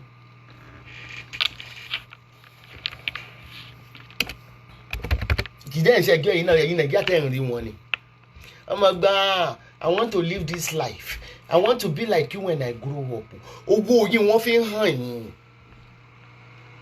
Owó yín wọ́n fi ń ṣàbùyín lálejò. Ẹ̀yin Nigerians ẹ wake up. Kílẹ̀tẹ̀ àwọn olóṣèlú yìí ní bàbá aláyé náà. Ṣé ẹ mọ̀ túmọ̀ ẹ̀ ní wọ́n ń gba ẹ̀tọ́ yín ní ọwọ́ yín, wọ́n á fi ń la yín lójú, ẹ tó ń sáwọ̀n, ẹ ní sórí rẹ má tún ti sáwọ̀n láti wákàtí àtọwọ̀ yìí lọ. Àṣẹ yín òkè ni tó yàtọ̀ sí gbogbo yín tí mo wò pátá. Inú mi dùn gan mo wà múvo. Bí àwọn mo ṣe sọ fún yín pé mi ní dá sọ̀rọ̀ Nàìjíríà mọ̀. Nítorí ọ̀rọ̀ Nàìjíríà, àní wọ́n gún mi ní ọ̀bẹ daylight. Ilé mi wọ́n fọ́. Brand new Jeep tí mo rà wọ́n fọ́. Wọ́n sọ pé wọ́n dùn mí mọ́lé until kí n tó gba fire detector. Mo ní fire detector nílé gẹ́ fi hàn yín. Bí tí wọ́n á ju any smoke túbì kan, ó máa trigger. Within 2 minutes ọlọ́pàá ó dé ni. Èmi kí ló dé gan-an tá àgbẹ̀tẹ̀ gbọ́dọ̀ sọ̀rọ̀? Gbọ́dọ̀ sọ̀rọ̀ rárá, gbígbé ni. Àìmọye gbogbo àwọn tó ń sọ̀rọ̀ Nàìjíríà gbogbo tó ti gbé ṣẹ́tìrí fire alarm. Ṣẹ́tìrí. Bí kẹ́ mọ́tò mi wà lọ́wọ́ yẹn tó wọ́n á deliver nǹkan, move mọ́tò mi sọ́wọ́ yẹn jẹ́ tẹ́ lọ gbé, kí n lọ gbé kó kí n gbé síwájú ilé.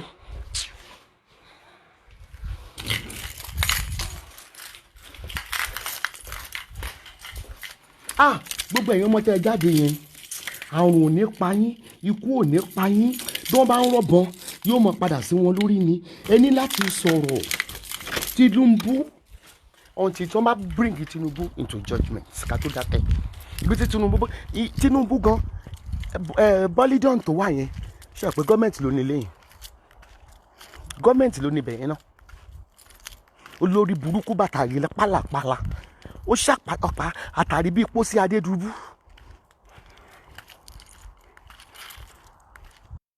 Wọ́n yàn gbogbo ẹ̀yin ọba tí Tinubu yàn ẹ ti tẹ́ látòní lọ nílé ayé yẹn ká má pàdé. Gbogbo ẹ̀yin ọba Tinubu ìfẹ́ mọ́ yín rí, gbogbo ṣe mo gbowó lọ́wọ́ yín rí, gbogbo yẹn kó ṣì lọ. Àwọn ọba tí máa ń nájà tó máa ń nà pàṣẹ ra wọn lójú ẹ kó ṣì lọ. Gbogbo ọba Tinubu ẹ̀ ní kú bí aṣọ yín gbé wá. Ẹ wá o, eyín tájà fi ń gbọ́mọ ẹ̀ ṣeré yóò fi gègé yóò fi gègé at any time. Ìdàbà wa wí ẹ sábọ́ọ̀dù ó tún lé rẹ̀ ṣe owó politician mo ṣe ń tún lé ṣe ni every 3 years mo máa ń tún lé mi ṣe. Because ẹ̀yin tẹ́ máa sọ pé bribe because you don't believe in your handiwork. Iṣẹ́ ọwọ́ yín you don't believe in it. Ẹ̀yin kò believe pé ẹ lè ṣoríire because you are lazy. Ẹ máa wá bàbá láyé kiri, ẹ máa wá sẹ́nítọ̀ kiri.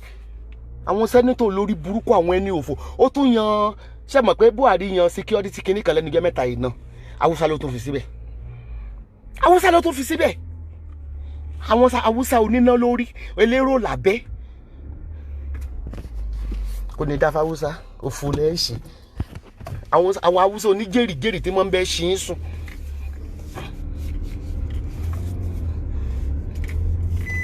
Eléyìí bó bá máa yan mínísítà Haúsá bóyá eléyìí nígbà tí Sàràkí kú mẹ́ ó gbé Haúsá kí ló dé ṣàfiṣe ni. Ẹ wá owó olóṣèlú kan lèmi ń lò. That is why I can blast anybody at any fucking time. Ngbò bá ka yín lára fúnra yín lè máa sẹ́ndì dọ́kẹ́tì tẹ́ fi sẹ́ndì owó sí mi. Fúnra yín lè máa fi sẹ́ndì ẹ̀ sí mi. Kẹ́tì ẹ̀ fi ṣéèmù mi. Ṣé gbọ́? Kẹ́ ẹ̀ fi ṣéèmù mi. Ipe dọ́kẹ́tì tẹ́ fi sẹ́ndì owó sí mi ni. Islam back. Àtẹ́lẹwọ́ ẹni tí ń tan ní gẹ̀ ni.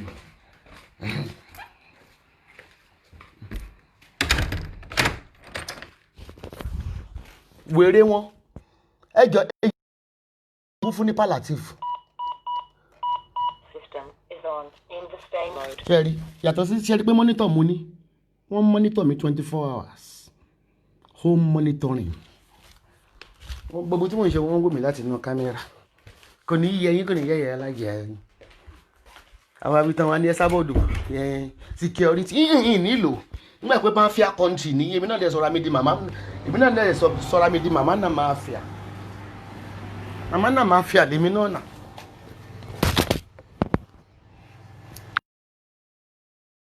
kí ni outcome protest ṣé wọ́n jáde fún protest lẹ́nìí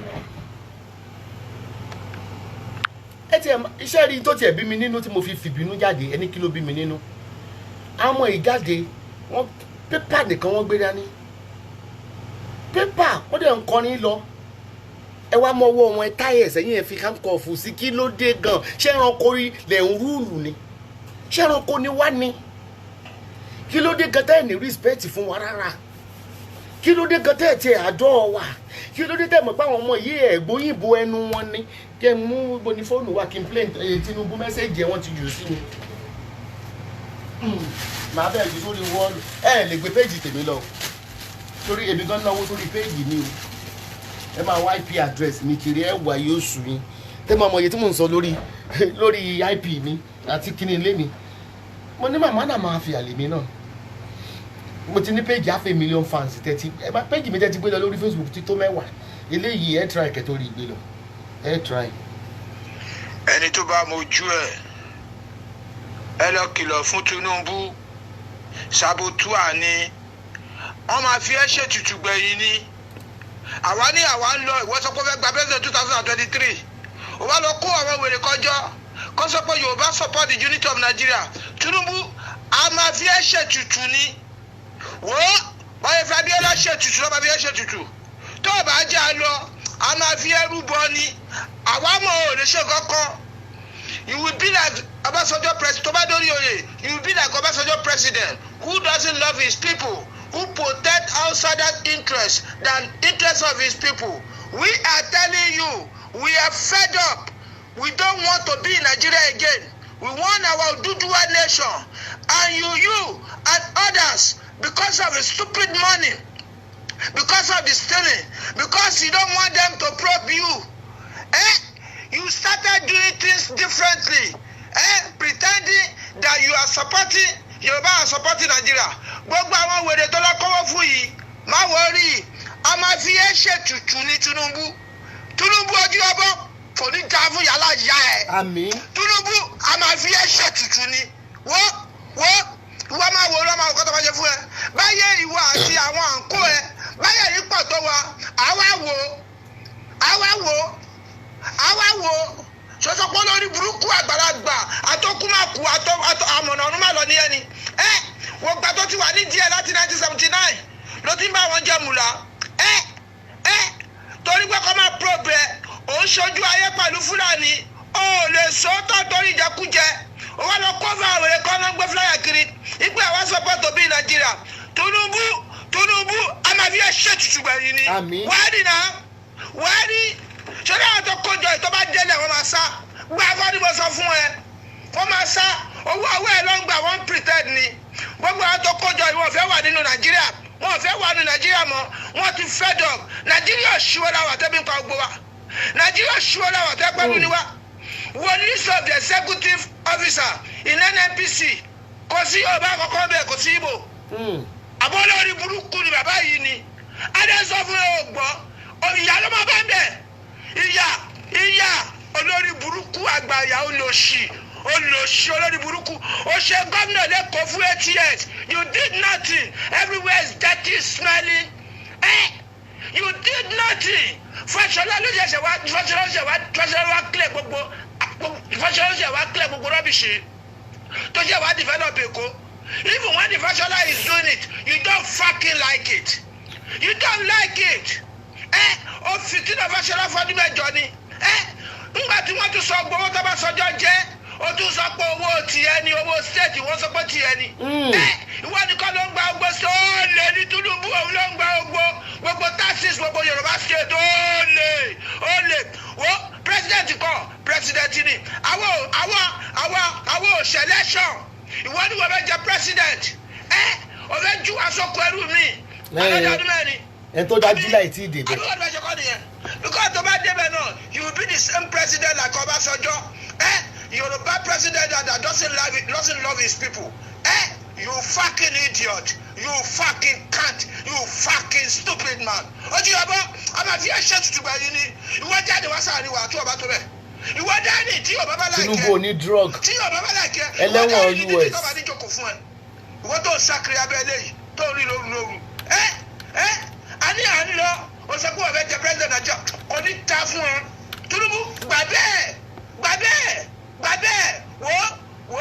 wọ́n máa yẹ̀yẹ́ ẹgbẹ́ máa fi ẹsẹ̀ lẹ́yà wọ́n máa fi ẹsẹ̀ lẹ́yà òun tà láti pèsè àwọn Fúlàní kọ́ máa pọ́ọ̀bẹ ọmọ pọ́ọ̀bẹ gbẹ̀yìn Nàìjíríà Yorùbá nìkan ló ní pọ́ọ̀bẹ tó pamọ́ wa ló jẹ́ nínú Nàìjíríà as stand am see men Nàìjíríà wáyé ní 2023 mamadi wọ́n máa pọ́ọ̀bẹ àwọn òde nígbà kẹ́lẹ́ ṣọ́ọ̀ a máa dá gbogbo ẹ̀rù a máa dàrú ni o. bàbá wàá ní kọ́tọ́ bá ṣe fún Gàmbàrí nílẹ̀ Yorùbá wàá ní kọ́tọ́ bá ṣe fún Gàmbàrí nílẹ̀ Yorùbá a máa dá gbogbo ẹ̀rù àṣẹlẹ́ṣọ̀ mọ́ àfẹ́rẹ́ pẹ̀lú Nàìjà mọ́ à ń lọ. Let's talk about separation. Stop deceiving yourself.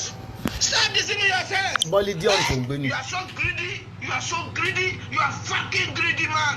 a ní à ń lọ oníkàwá jókòó sóko ẹrú because wọ́n nìkan ló ń gbádùn pẹ̀lú àwọn family ẹ̀ ìwọ nìkan ló ń gbádùn pẹ̀lú àwọn family ẹ̀ gbogbo àwọn tó fi sí post náà corrupted people ni wọ́n lẹ́yìn Fáṣọlá Ambode ògbà fún òtítọ́rí ẹ̀yọ́ òtítọ́rí Àyànbọ̀dé why à ń lọ àwọn òsín ní Nàìjíríà mọ́ can't you get it can't you understand ṣé o bàbá yìí ní yẹn ní problem ni ẹ̀ẹ́dẹ̀ bá sọ̀rọ̀ àwọn òsín nínú Nàìjíríà mọ́ à ń lọ my mother is 86 years old iye 30 to no benefit no electricity no health service ó sọ káwá sí ìjókòó táwọn Fúlàní tó mú wa lẹ́rú tó ń lò wá bí 6 class not even 2nd class. We are fed up and tired. We need to go. The problem of Yorubas is Nigeria and Fulani and some saboteurs like you. And no, wọ́n lọ káwọn yọjọ́. Bàbá yìí, a máa fi ẹ̀ṣẹ̀ tutù bẹ̀ ní sẹ́, wàá rí. Ẹgbẹ̀rún Samuel, a máa mú ẹjọ́ kan. Ṣé ti rí pléènì o? A máa mú ẹ. Buhari tẹ́kírẹ́tò sẹ́ndì pléènì yìí kọ́ lọ kó àwọn ọmọ Yorùbá because oníwọ̀ ni leader Yorùbá kàkà bẹ́ẹ̀ ẹ fi ń kówó jáde ni. Ṣé ti rí? Ṣé tó bá kú sófẹ́ sí àwọn pléènì ẹ̀ mọ́ ẹ kì í ṣe ẹyọ kan méjì gbogbo wọ́ọ̀tẹ́ gbogbo ẹ̀ ń wọ́n kọ síbí báyìí. Kí ló dé?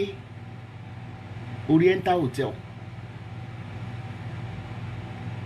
mo ń lọ bullion van tó gbé wọlé ni individual ó mà rógùn ṣe o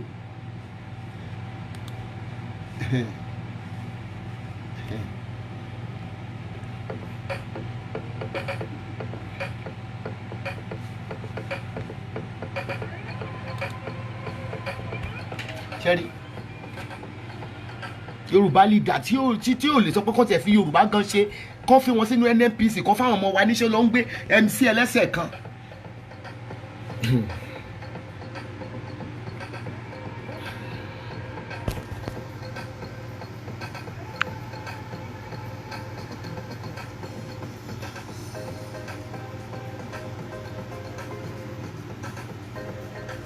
Adébóyè ìgbà wo ló máa gbé pléènì ẹlẹ́kan lọ fi kó wọn ní Dubai o wínàsì ẹ̀yin wèrè déédéé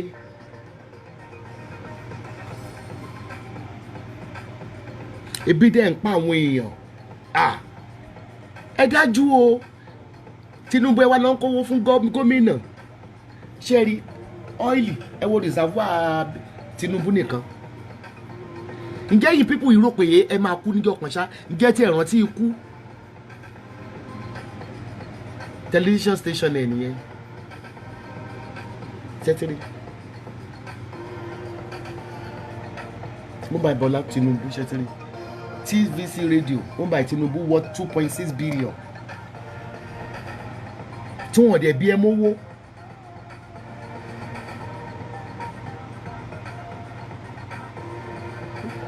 Ewu tún lélẹ́yìí bágà 450 million olóra bágà.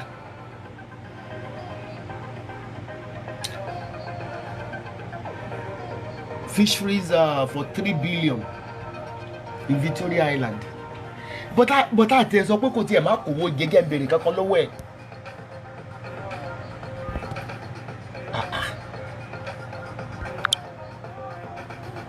Tinubu, read my lips. Accepted ẹnu ara ẹ ló fi sọ olówó ju South West lọ. Kí ló dé tí o ṣe gbówó lọ sí bank kó ní gbogbo ọmọ Yorùbá tó ní BVN ìpè kan bó tiẹ̀ ṣe ẹnì kọ̀ọ̀kan 50,000 fún rẹ owó tún lélẹ̀ sórí onírú kìíní kan. That is another 25 billion mobile in Oniru Estate, Lekki Epe Expressway.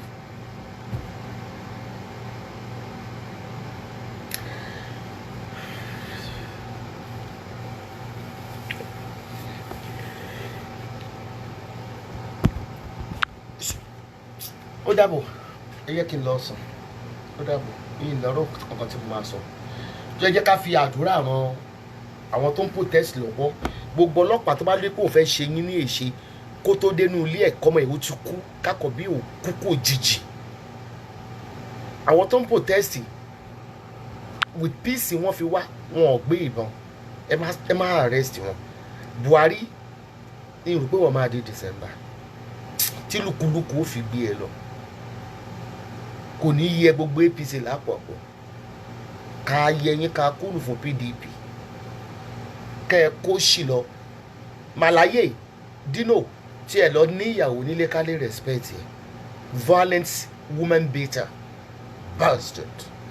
Kẹ́ ẹ láti lọ níyàwó nílé. Ìdìbò tó ń bọ̀ yìí ẹ̀yẹ MC ẹ máa recruit àwọn tó máa jí ballot paper. Nàìjíríà ó tiẹ̀ ti dàrú. Ọlọ́run ti gbé revolution ó ti wà. YouTube yóò overthrow yín èèyàn bíi Rawlings in Ghana. Tó yẹ pé yóò overthrow yín ẹ wà dàbí ẹ fírífírí lójú ń rí bọ́ọ̀bọ́ làgùntàn wò ẹ̀yin hush puppies ẹ̀yin olórí burúkú dédé kò ní yẹ gbogbo yín lápapọ̀. Ó dàbọ̀. Ẹ má gbàgbé pé sales wa ń lọ lọ́wọ́ o bí táwa ti ń jẹ nìyẹn o bí tèmi ti ń rówó mi nìyẹn o. Sales wa ń lọ lọ́wọ́ at www.esabodspiritualherbs.com àti www.tinabod. Mo ń ṣiṣẹ́ lórí Tinabod ó máa wà active anytime from now. Patronize wa gbogbo ẹ̀ only for 7 days. After 7 days, today is the first day. Today ni mo ṣe change àti ìbọ̀sídìí kejì. Iṣẹ́ ọ̀lẹ tèmi mo ń fi ọwọ́ sọ̀yà ni mo dìídì fi ọwọ́ sọ̀yà ni. Ẹ̀yin olóṣèlú tí ẹ bá fún mi ní owó rí bó o lè ṣe fẹ́ approach mi náà ní tí ò yé mi gan nu. Wọ́n ní ẹ wo the richest governors ẹ bá mi pinpoint ọmọ Yorùbá yàtọ̀ sí olórí burúkú Amosu yìí tó dàbí aràn ọ̀nù ẹ rí wọn ẹ wọ àwọn olè ẹ wọ àwọn ojú olè rèé olè àwọn olórí burúkú àwọn ẹni òfò kòrónà ó kó gbogbo yín lọ yóò palẹ̀ ẹ̀yin Amosu gbogbo yín pátápátá tọmọtọmọ kí coronavirus kó máa pa gbogbo yín lọ nítorí pé kí ni gbogbo olóṣèlú ló ń jalè wọ́n ń jalè nílùú òyìnbó but wọ́n supplement àwọn ọmọ wọn. Àwa dúdú gẹta tó wá láti ilẹ̀ Nàìjíríà tó bá lò lè ṣiṣẹ́ wọ́n tó ń fún wọn lówó kán fi jẹun lọ́sẹ̀ẹ̀sẹ̀ ẹ lówó jù lú òyìnbó lọ ibi tí o lè ká ló sọ pé kòrónà ò nípa yín ṣé lásìkò yìí gan kò yẹ kẹ́ ẹ sí lùtù gbagada kẹ́ lọ́fẹ̀ẹ́ ni kọ́ mọ́ fowó gba káàdì kí ló dé tẹ̀ láàánú báyìí náà ẹ múná ẹ tún yín pa ẹ tún gbé bíìlì lọ fún wọn. Youth àdúrà Ọlọ́run wà lẹ́yìn yín àwa gan wà connected pẹ̀lú United Nations tí Nigeria police bá bẹ́ẹ̀ kàn sí ń pa yín for no reason tí wọ́n ṣèbánu yín lamẹ́ríkà ni winners loser ni ẹ wọ́n lo ní plane tó pọ̀ jù àwọn ọmọ Dubai ń jìyà lọ́wọ́lọ́wọ́ ẹ wò báwo ni ìlú kan ṣe máa fún àwọn èèyàn ní condition within a month pé kó kúrò ní Dubai tí plane ò dẹ̀ fò tí client airport yín gan fún ẹ fi ń kówó jáde ẹ lo private jet ẹ fi ń kówó jáde ẹ fi káwọn tó wà ní terminal kan lè máa rí yín yóò bàyà yín ó dárò pọ̀.